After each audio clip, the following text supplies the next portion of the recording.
They said he conquered death, they said he discovered the Philosopher's Stone, they said his grave was opened and it was empty. But legends have a strange way of ending. This is Pantheon Mythology, and this is the death of the immortal alchemist. If you too want to conquer death, then check out our limited edition desk mats created in partnership with our friends at Epic Desk, available until the 3rd of August. Also, Pantheon Apparel, our clothing brand inspired by myths, legends and folklore. We ship worldwide and are rated excellent on Trustpilot. Links to both in the description.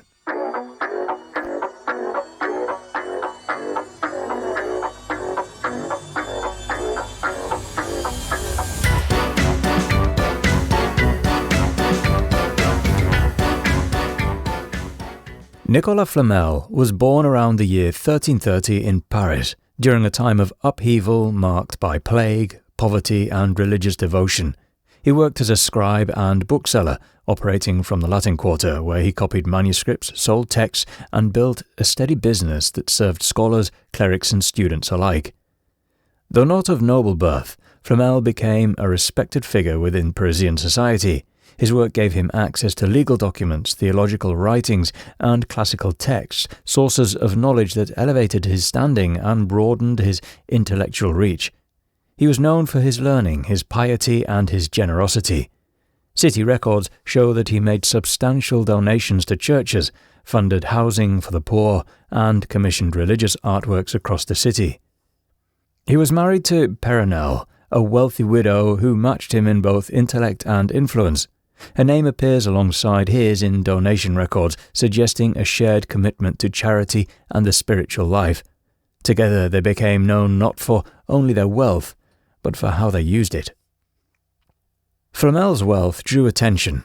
In 14th century Paris, lasting success was rare, and those who achieved it often became subjects of fascination.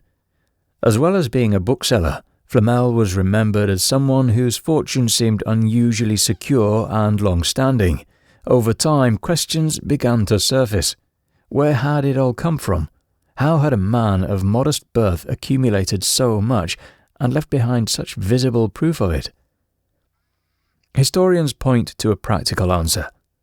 Flamel's position as a scribe placed him at the heart of Parisian commerce and culture. He produced legal contracts, copied theological and philosophical texts, and sold rare manuscripts to those who could afford them. These services were in high demand among the clergy, the legal profession, and the educated elite. His shop, located in the Latin Quarter, gave him access to the city's most influential minds. Beyond books, Flamel also invested in property. Surviving records show that he purchased and rented out buildings throughout Paris, creating a steady stream of income. He understood the growing value of land and managed his affairs with care and precision. He and Apparel also engaged in money lending, another source of income that further expanded their influence. Together, these ventures explain how the Flamels gained their wealth. Their donations to churches, hospitals, and housing projects were built on years of patient business rather than sudden discovery. To many modern scholars, Flamel stands as a symbol of upward mobility in medieval France, a man who worked within the system, used his intellect, and succeeded. And yet, for those living centuries later, the reality seemed less compelling than the alternative. The truth was written in ledgers, but the legend was written in symbols. As time passed, the ordinary facts faded, and something else began to take shape. In alchemy, few objects carry more mystery than the Philosopher's Stone. Said to possess the power to transmute base metals into gold, it also promised something far greater, the elixir of life, a substance capable of granting immortality. Alchemists across centuries searched for it, a key to unlocking the secrets of the universe. According to legend, Flamel gained access to this secret through a rare and powerful book. The story begins with a manuscript known only by its title, the Book of Abraham the Jew. One night, so the tale goes, Flamel acquired it under unusual circumstances, a gift from a stranger or a purchase from a travelling merchant. However it came into his possession, the book would define the myth that followed.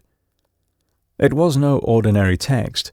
Written in a strange language and filled with mysterious symbols, The book contained pages of arcane drawings, serpents consuming their own tails, crowned lions, celestial orbs, winged dragons, suns with human faces. These were known as hieroglyphic figures, not in the Egyptian sense, but as visual codes meant to veil the knowledge they carried. Each image concealed multiple layers of meaning rooted in alchemical principles, geometry, astrology, and spiritual allegory. Flamel, who could read Latin and had experience with illuminated text, studied the manuscript obsessively. For over 20 years, he tried to make sense of it. He consulted Jewish scholars, Christian monks, and anyone who might hold the key to its meaning. Still, progress was slow. The manuscript refused to yield its secrets. That changed, according to the story, when Flamel travelled to Spain. There, in the city of Leon, he encountered a man described as a learned alchemist, a sage who recognized the book and agreed to guide him through its secrets. Together they deciphered the symbols, unlocking a system of knowledge that pointed to material transformation alongside complete renewal of the self. Upon returning to Paris, Flamel is said to have begun a new phase of work. According to later accounts, he commissioned carved stone tablets filled with symbols drawn from the manuscript: dragons, suns, stars, and alchemical trees. These were reportedly placed at the church of Saint-Jacques de Boucherie, hidden in plain sight. To those in the know, they were clues. To everyone else, they were decoration. No such tablets survive today, and whether they ever truly existed remains part of the legend. Flamel used his knowledge to create his magnum opus, the Philosopher's Stone. He transmuted lead into gold, and with it, he and Apparel achieved something more lasting than wealth. This story doesn't appear in his lifetime writings. The details emerged much later, in texts that claim to quote him or preserve his teachings. Among them, the most famous is the work titled The Book of the Hieroglyphic Figures, attributed to Flamel himself and published nearly 2 centuries after his death.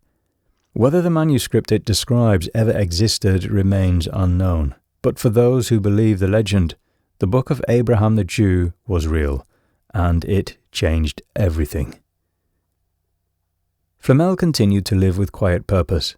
He maintained his donations, cared for his properties, and remained active in the life of the city. Records show that he died in 1418 and was buried at the church of Saint-Jacques de la Boucherie. The tomb bore his name. The location was known. In the years that followed, something unusual surfaced. The tomb was opened, and no body was found. That moment reshaped history. His name began to circulate once again, this time in hushed conversations and scattered reports. Across Europe, travellers spoke of a learned man and his wife seen in distant cities, purchasing rare manuscripts and speaking languages long forgotten. A bookseller in Venice remembered a refined couple who arrived without introduction and left without explanation. A scholar in Basel recalled a man whose questions revealed knowledge far beyond the books he studied. These sightings shared a common thread. The individuals described appeared calm, ageless, and always moved on without drawing attention. Their presence lingered, familiar yet elusive. His story gained new significance within circles devoted to alchemy and esoteric knowledge. His name appeared in writings of the Rosicrucians and early occult scholars, referenced as a master who had completed the great work. Texts attributed to him were examined for coded instructions. Symbols connected to his legend were copied and studied. Some believed his presence endured through these fragments, preserved in ink and symbol rather than stone and dust. As time passed, the idea of Flamel became larger than any single biography. He represented a path few could follow and fewer still could understand. In this version of the story, he didn't vanish. He stepped beyond reach, leaving only signs for those willing to seek them. The tombstone attributed to Flamel still exists. It now rests in the Musée de Cluny in Paris, preserved as part of the city's medieval heritage. The stone bears his name and the year 1418, marking the date recorded for his death. Alongside the inscription is a religious carving that reflects the beliefs of the time, Christ in the centre, flanked by 2 angels. Though the imagery follows the style of other Christian memorials from the period, this stone has drawn unusual attention. Its survival offers a rare physical link to a figure whose story has blurred the line between history and legend. Visitors continue to pause before it, some seeking historical context, others searching for signs of a deeper mystery. No secret code has ever been confirmed in its design, no message has ever been found hidden within the inscription, and yet the stone endures as a reminder, a single artifact from a life that gave rise to centuries of speculation.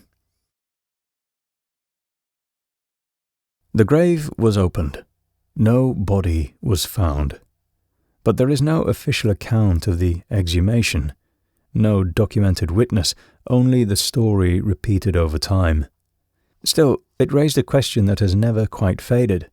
If the alchemist truly achieved immortality, where did he go? His life is a paradox.